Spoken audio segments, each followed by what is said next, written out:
It's a town, it's a track, it's a tradition. It's Bristol, a NASCAR phenomenon with a crazy history, a Robbins race and bull ring with a reputation for controversy. Give me an hour of your time. Let me tell you some Bristol stories. We actually been in a restaurant one night and sketched on some menus I think we ought to do. We just created a night and put in concrete seats. The first annual Volunteer 500. From the beginning, the race clearly belonged to Yarborough. Waltrip took the checkered flag for a record-tying 7th time in a row. Bristol International Raceway is the highest bank track on the NASCAR circuit, but it's only a half-mile long.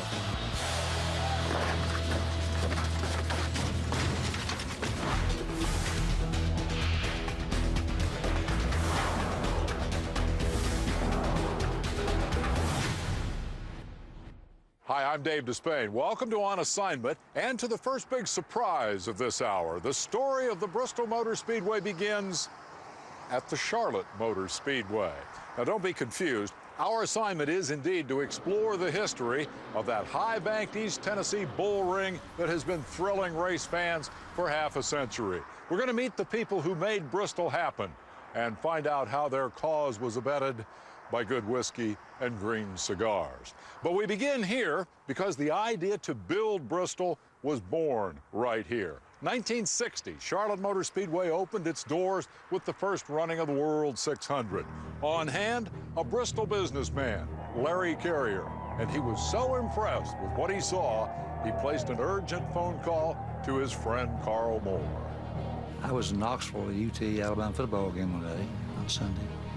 He called me up and says, Carl, you got to come to Charlotte. He said, there's 50,000 people over here pay $20, watch these cars go around in a circle. He said, get your butt over here. So I flew over from Knoxville. Charlotte never saw anything like this before. A line of cars 11 miles long outside the gates of Charlotte Motor Speedway. Executive Vice President Bruton Smith snips the red ribbon. First race was $100,000. No race had ever come close to that. I wanted to be something big, big, big, and it was the biggest stock car race for a long time. It was bigger than Daytona. An excited crowd roars in anticipation. The green flag is waving. It's flying high. Get out of the way. Remember, it was a very long race. It was a very hot race. I said, Larry, can I leave now? He said, no, not yet, not yet.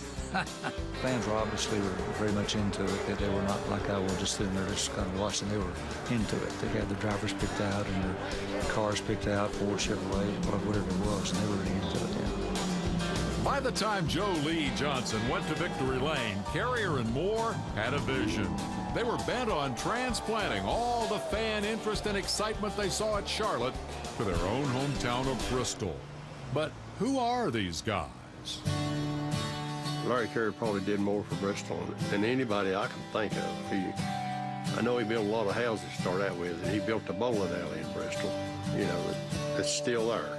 Larry had the right people on board when he got into this thing. He had the right people that could put this thing together. Carl Moore was a well-known person back then. He was probably more well-known than Larry. Carl Moore was also a developer who actually played a role in the Tri-City Airport and other key properties in and around the Tri-City area. They were the creators of Bristol and attracted NASCAR and worked with NASCAR to get NASCAR to come to Bristol for the first time. The first challenge for Bristol's creators was to establish credibility. To be successful, they had to run NASCAR-sanctioned races. Well, we called Bill France.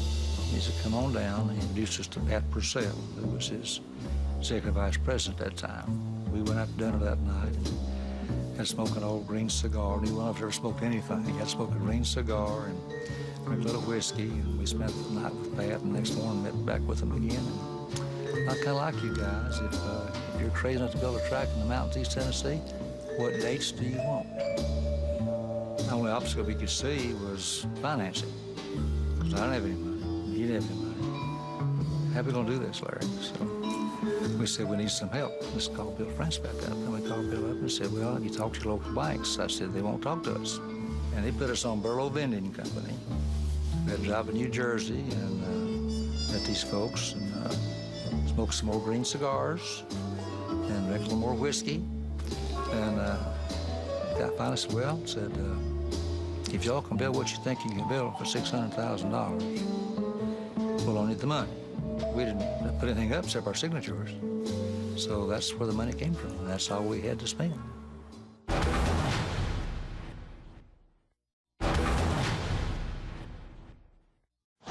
Bristol, it's a city divided, literally. State Street here is also the state line. Tennessee on that side, Virginia over here. These days, the communities are united in support of their local short track. But dig back far enough into history, and Bristol is symbolic of a nation divided.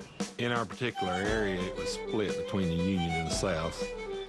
And my family, of course, were in the Confederacy. Where the drag strip is located now here was called Burholla, and that's where they took their horses and hid them from the Yankees when they were coming through. It was a narrow path through there, and the whole community had hid their horses there. My twin brother still lives in the family home place. It's built in 1806, and the farm has been in my family since the 1700s. Fast forward to 1960 at a place called Piney Flats, just down the road from Bristol, where Carrier and Moore first proposed to build their track. Somehow, Piney Flats Motor Speedway doesn't have quite the right ring to it. And Piney Flats, too, was a town divided. They went to Piney Flats, to the residents in the community there, and met with the group of them and explained to them what they wanted to do. Most of the people there kind of wanted us to come. A couple of ministers did not want us to come and bring all the evil things that racists do, drinking and women and gambling and stuff. So we decided if you don't want us to come, it's 100% we're not going to come. At this point, I propose a toast. The search for the perfect Bristol track location finally ended when Carrier and Moore discovered that this place was for sale. It was a small, family-owned dairy farm. So here's to the cows.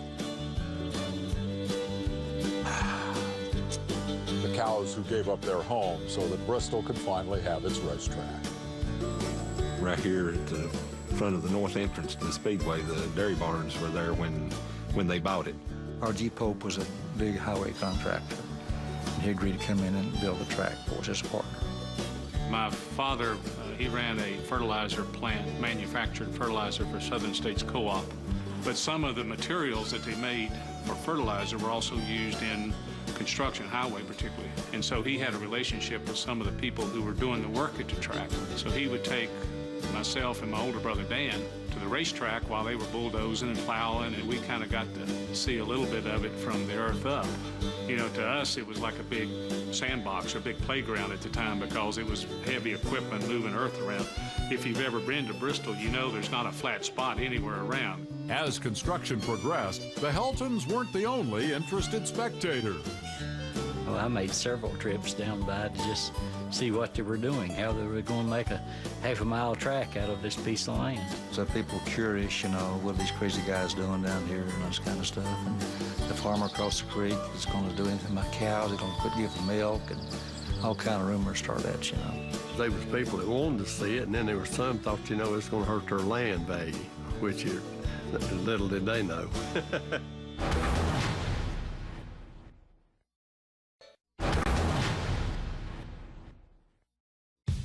When Bristol was built, NASCAR was thinking big. Darlington is officially the first stock car super speedway, but in 1959, Bill France dwarfed Darlington by opening his 2.5-mile Daytona International Speedway.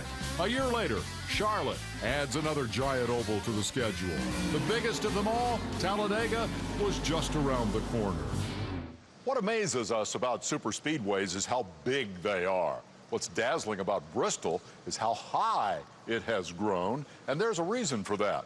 This level would have been the top of the original grandstand. Out that opening, one would have looked down on a total of 18,000 seats. Now the place holds nearly 10 times that many. It towers more than 20 stories high. The original builders had to work with the site of that little dairy farm, and by the way, a budget of $600,000. You might say the original Bristol was built to scale. The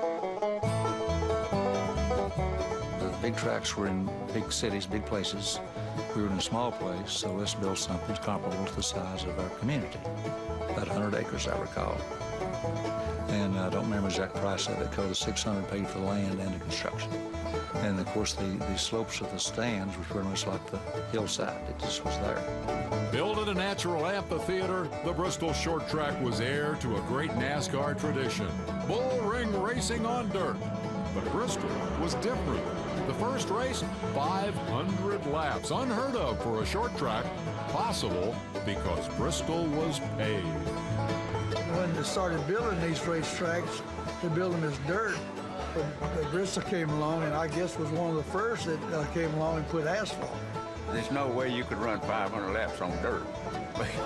The holes would be so big, the cars, I think, would disappear, you know. He had almost a half of the field of cars right here in the area. And they'd all jump a chance to run on asphalt because they had never run in asphalt. To me, it was just a boon for us locally to have somewhere to run. Instead of having to eat dirt every night, you go home, halfway clean. Tons and tons of asphalt laid down on a high bank track await the driver's skill. Will driver and mechanic master the track, or will the track master the mechanic? July 30th, 1961, the inaugural Volunteer 500. Just 13 months after the ideal was born at Charlotte, Carrier and Moore delivered NASCAR racing to Bristol. I think we had about 25,000 or 30,000 people out for the first race, and that was a big crowd for a half-a-mile racetrack. I had to come see what it was like because I was a young person at that time and enjoyed sports, and I just had to be here. President Larry Carrier of the Bristol International Speedway, along with Bill France, reached the tremendous crowd. Carl Moore, Vice President of Bristol International Speedway, with a bevy of beauties. And they're off and running. The green flag is off. Junior Johnson setting that fantastic pace. When Junior came to Bristol and ran on that racetrack, there's one or two things he was going to do. He either win a race or he'd beat the fenders off his car and everybody else's. Hello, Nelson, Stacy, and Junior Johnson. Jack Smith takes over the lead. If you were listening at it on the radio or something, you realized that a relief driver was getting ready to go in, and you always watch for the car to pit and the driver to get in. Relief driver going in for Herb now as he pulls back over the speedway. I still remember Johnny Allen getting in Jack Smith's car. Unlike Bristol today, the original track was flat. Just like Bristol today, it was hard on drivers and a delight for the fans. What really made Bristol so good is the fact that the fans could looking right down on the racetrack and they could see all the way around that racetrack and what's going on. And the fans got a big kick out of that.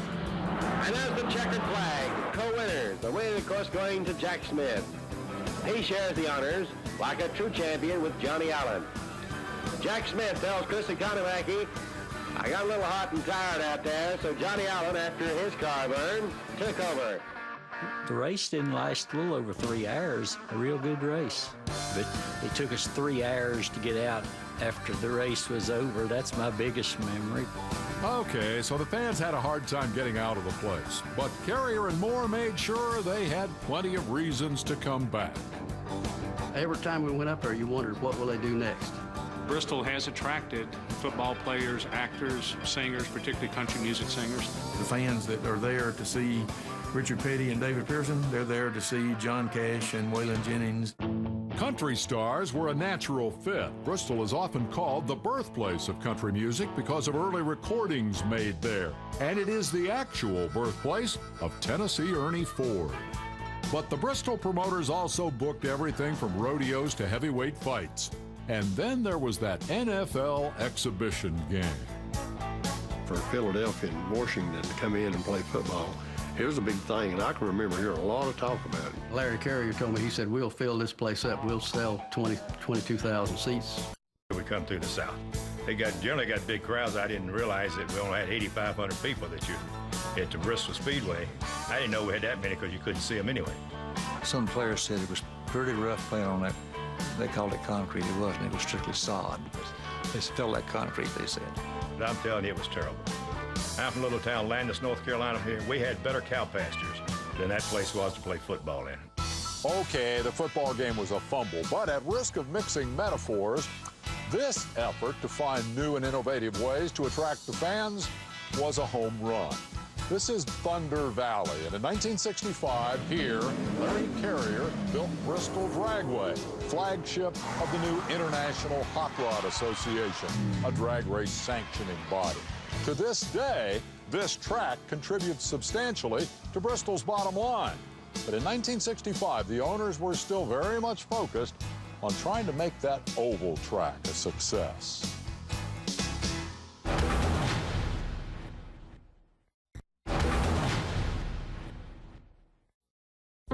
In the 1960s, NASCAR racing was organized very differently from today. In what is now the Cup division, there were more than 50 races. The star drivers didn't go to them all, they'd pick and choose. And for a new track like Bristol, getting the big names to show up was half the battle. I believe in those days, you had the Fireball Roberts and Joe Weatherlys, those people, Jim Pascals and Petty's, those were the names you had to have. There was no points fund. There was no ESPN to build a fans base. We had to sign a contract with drivers. Every driver, every race had to sign a contract. So my job was run around all the tracks. For those 15 years we owned the track and you signed contracts. Well, I wasn't hard to catch if you had the money. I had to have the money to run. I wasn't a rich person, I was a poor person. And if I didn't have the money, I couldn't get there. Generally speaking, we paid a top like David Pearson $500 plus his winning. That was what his normal fee was. But he got to be championship that next year. Called David up, says, David, you can sign a contract, come to race. I said, I can't come, let's get $5,000, Carl. I said, David, we can't afford that. So the Bristol paper had in headlines, Pearson will not be at Bristol. Bear in mind the important distinction between the money you win when you go to victory lane and the cash you're guaranteed up front. Sure, the drivers were motivated primarily by money, but they were also mindful of good racing.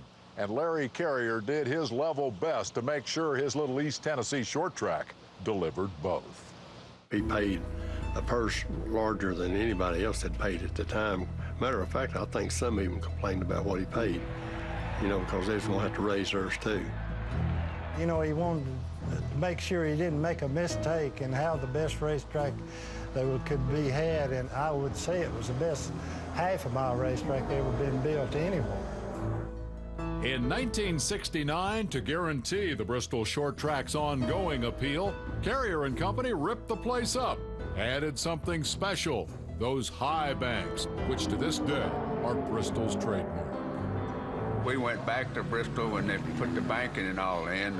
It was something to see, and the attendance picked up quite a bit.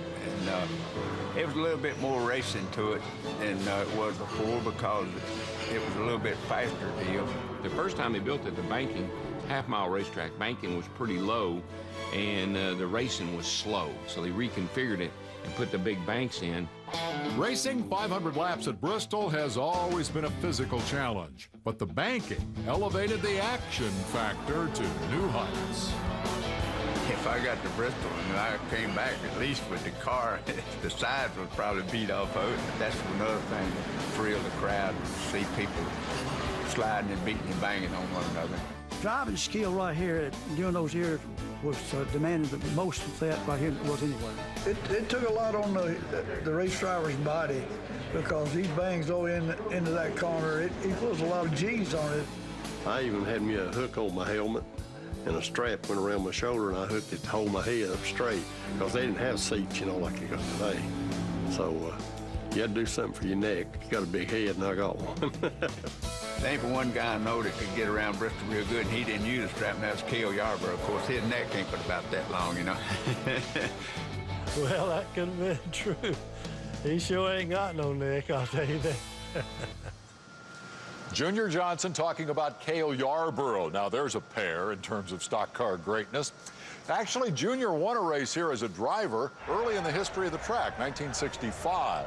But it was as an owner that Johnson came to dominate this place, never more so than in the spring race of 1973, when that no-neck fire plug of a driver from Timmonsville, South Carolina, turned in a drive for the ages.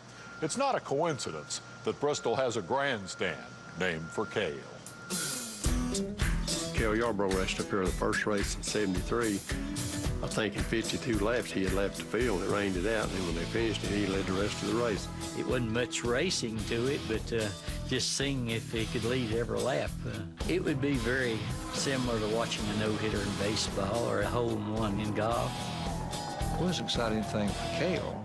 It wasn't like exciting for us, because we knew it wasn't going to help the crowd at the next race. I'll tell you what did build interest next time around. En route to the '73 NASCAR Championship, fan favorite Benny Parsons won a single race, Bristol, with help from the local hero. But I just came up here to the race and standing over, and Benny said, what are you going to be doing tomorrow? And I said, nothing. He said, how about bringing your helmet and your suit up here? I'll get you to try my car out. He said, I think I'm going to need some help Sunday. If your car wouldn't set up perfect, you'd have to get out of it, because it's just a man killer is what it was. When Benny came in, he had his seat belts loose. He went out the right window, and I got in the left side. The biggest thing I had on my mind was staying clear of everybody and not getting the car tore up. And everything went good, and we didn't get a scratch on it.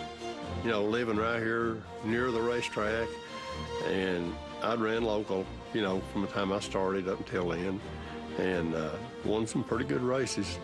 But that's the biggest thrill ever out in my life, really. But Benny wasn't the only one in need of a little relief. After 15 years of hard work, the team of Carrier and Moore had had enough. We had not made any money. I was constantly shifting loans around and borrowing money at the bank to make their payroll, make everybody was happy. And just got to the point, I said, Larry, we can't keep on doing this. Gary Baker and Lanny Hester, they decided they had the Nashville racetrack. They were promoting over there. And so they made Larry Carey an offer to buy the Bristol racetrack, and they did. And they made a tremendous investment and a lot of improvements. It became a showplace. New Bristol management also enabled another local boy makes good story. The track was an introduction to the racing business for a man destined to someday become president of NASCAR. I enjoyed the getting ready for the race. Had more opportunity to do more things, and I mean that was like weeding banks and painting walls and sweeping down areas and everything, but it was fun getting ready for the weekends. Bristol had entered a new era. It got a new name and benefited from a bright idea that helped change the face of stock car racing. Stay tuned to find out how the night race at Bristol became a NASCAR classic.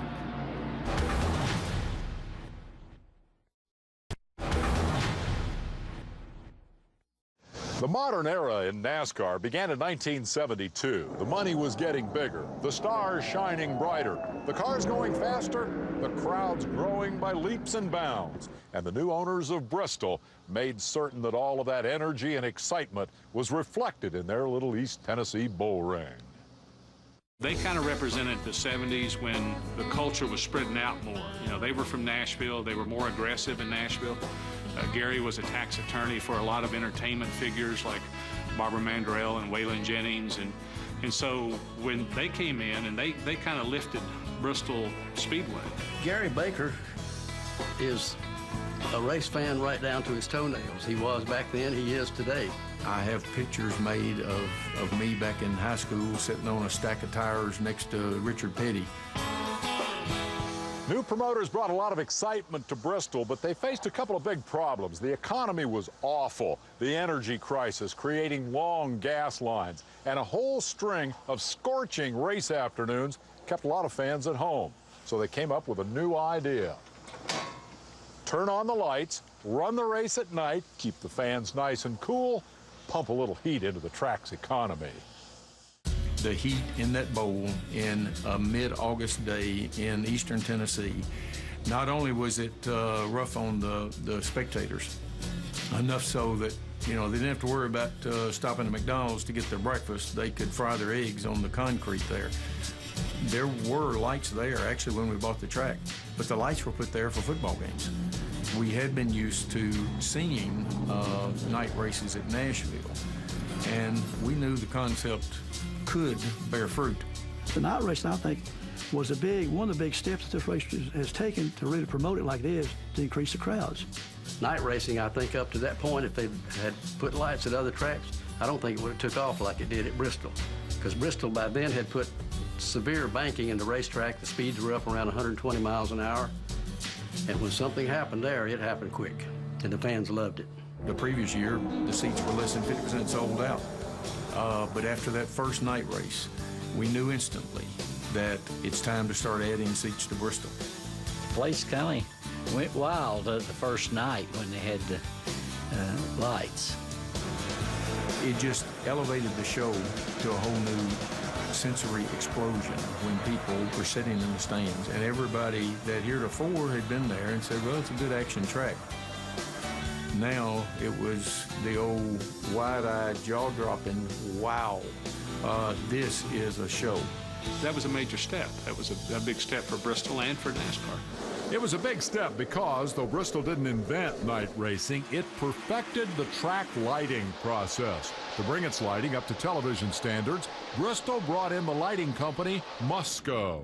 Thus, it was here, in Bristol, that Musco learned the techniques, enabling them to eventually light the NASCAR Super Speedways.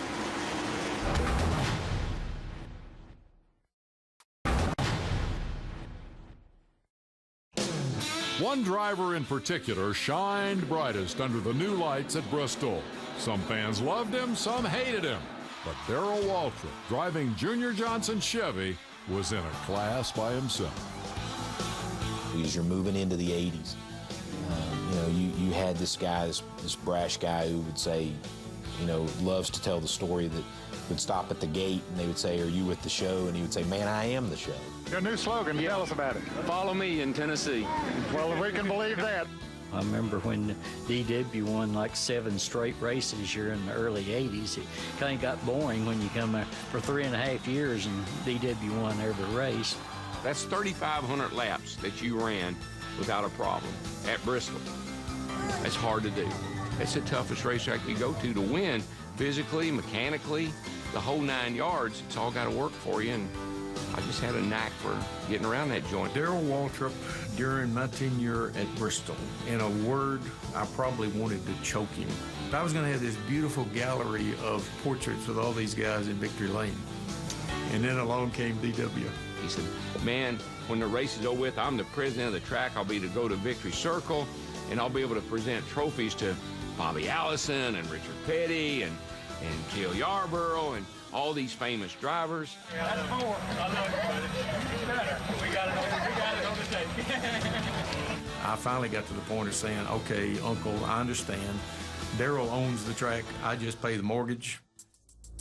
Well, Baker didn't have that mortgage for long. In the spring of '82, his partner Lanny Hester sold his 50% share of Bristol to a California tycoon, Warner Hodgson, a high roller who loved racing. Warner at the time was getting very heavily involved in the sport of NASCAR racing. As a businessman, he just saw the future of it. Indeed, at his peak, Hodgson sponsored races at Riverside and Rockingham and owned half of Junior Johnson's team, half of Raymock Racing, 29% of the IHRA, 50% of Richmond and North Wilkesboro, 75% of Phoenix. And to the surprise of Gary Baker, 100% of Nashville and Bristol. Turns out Hodgson surprised Baker by unexpectedly exercising an option in their contract.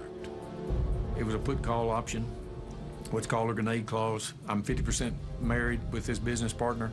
I named the price, he's got to name the action. Of course, the intention was I named the price and I'm going to buy his 50% back, in which case I would have been right back 100% owner of Bristol. The big glitch in that plan was that instead of selling, Warner flipped the table on me and he bought. So suddenly I went from 100% ownership to 50% ownership to 0% ownership.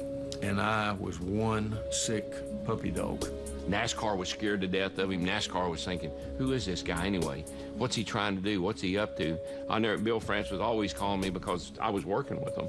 Always calling me and wanting to know, what's Warner doing? What's Warner saying? Because they were scared of him. He was looking around, asking a lot of questions, had a lot of money. That made NASCAR a little bit nervous.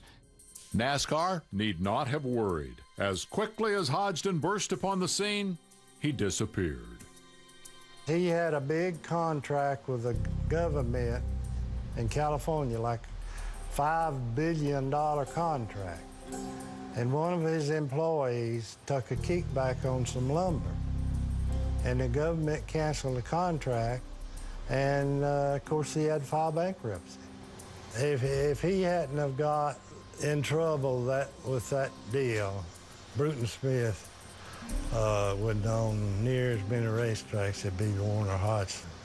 Racing itself is made up of a core of characters, and some last for 50 years, and some are like comets. They just kind of come through, and you look and say, what was that? And then they're gone. Now another surprise. Upon Hodgson's departure, Larry Carrier bought back the track he had created 25 years earlier. Thus, one of the original owners was back at the helm for the next major development in Bristol history. This television broadcast booth is a good place to reflect on the commercial growth of NASCAR in general and Bristol in particular. The track was built 10 years before NASCAR signed its first title sponsor, but those sports marketing geniuses at R.J. Reynolds triggered an explosion of corporate interest in the sport. As the Fortune 500 companies brought their advertising budgets to bear on stock car racing, television coverage blossomed, and TV found a friend in Bristol. In the early to mid-'80s, there was a transition going on in NASCAR in that it was becoming more sponsor-driven, and it was becoming more personality-driven. And at Bristol, the drivers became even bigger stars. It was a dynamic time, and cars were starting to get downsized because Detroit was downsizing cars.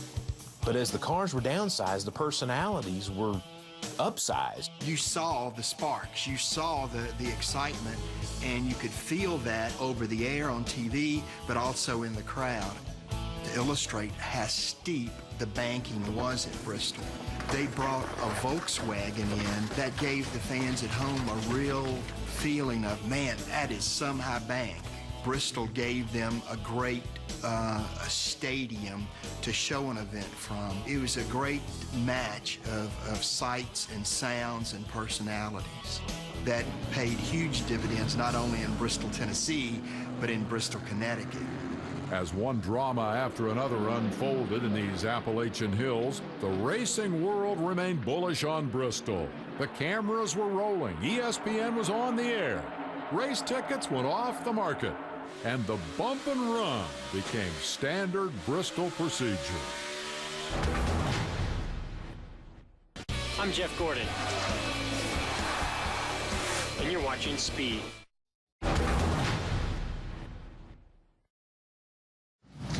More grandstands, more seats, more fans. For decades, Bristol races were a biannual sellout. At one point, a new fan seeking tickets here went on a waiting list. 25,000 names long. The only shortcut to getting seats at Bristol, if someone died and left you their tickets in their will.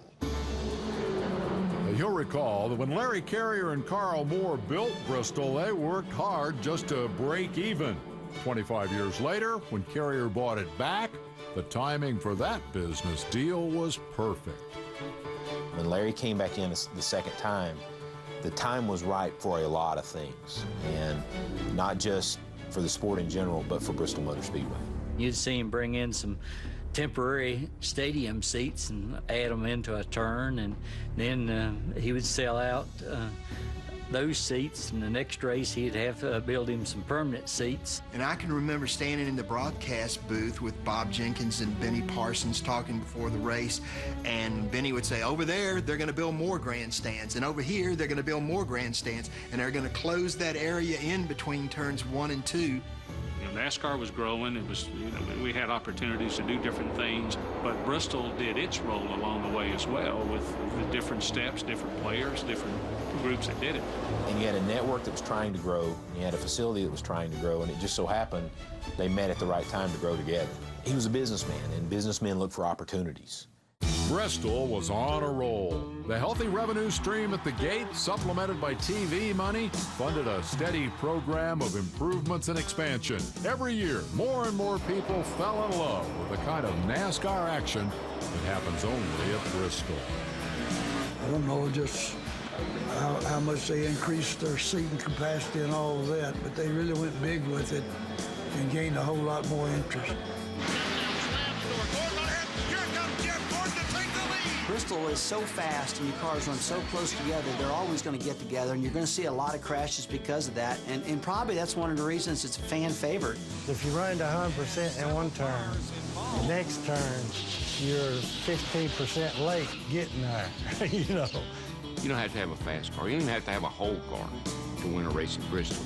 You just got to be able to man up, get up on the wheel, and tough it out. It's a finesse racetrack, and very few people's ever figured it out. The track produced a special kind of racing that brought out the best in a special breed of driver. An impressive list of NASCAR stars got their first win at Bristol. One name on that list owns a hallowed place in racing history. The biggest thrill, I think, is later on in years when Dale Earnhardt came along. Oh, and Earnhardt spins him out. I think to a major degree, Bristol is where that intimidator label came from. Gary, Dale said that he didn't mean to spin you out, he just meant to nudge you. Have you ever heard him say he means to spin anybody out? Okay.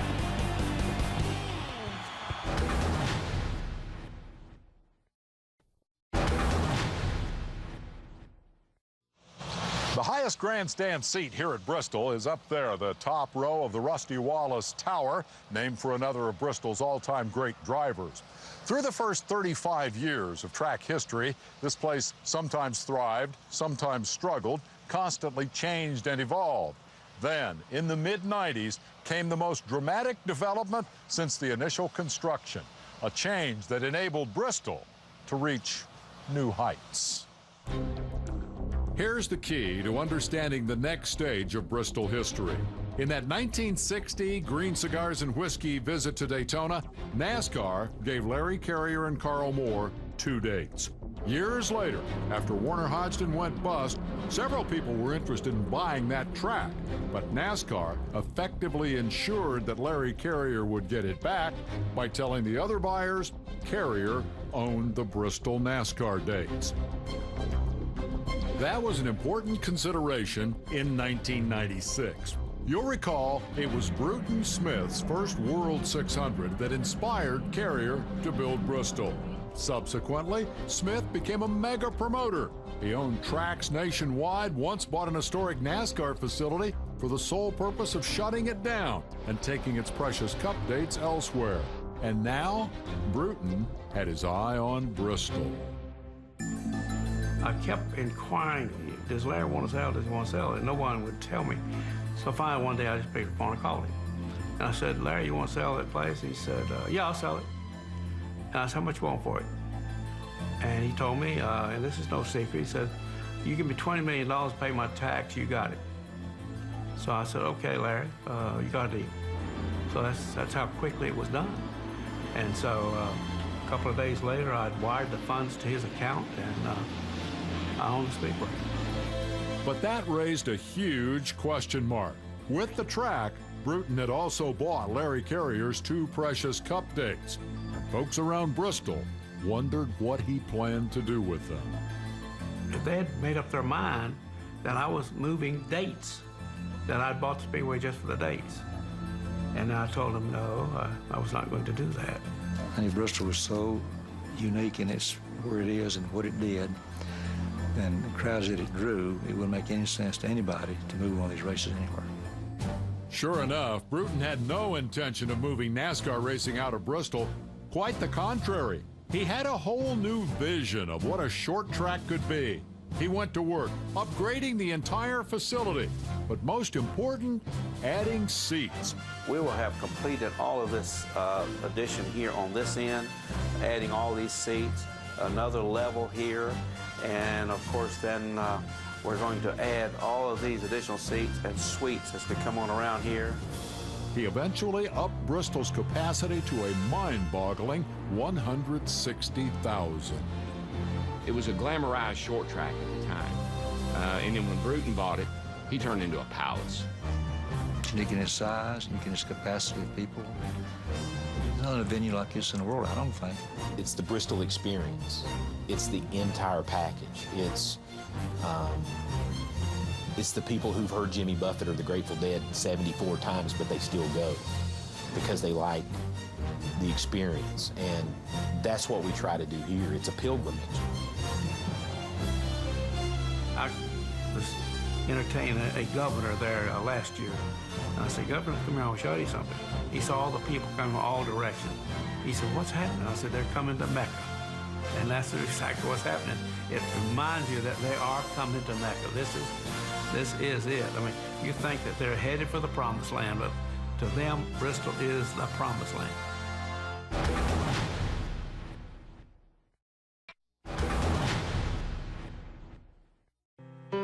There are a lot of good things to say about Bristol, but maybe this old saw sums it up best. Imitation is the sincerest form of flattery. Because of Bristol, you know, I think a lot of other tracks learned how to entertain their fans. They learned how to put on a great show.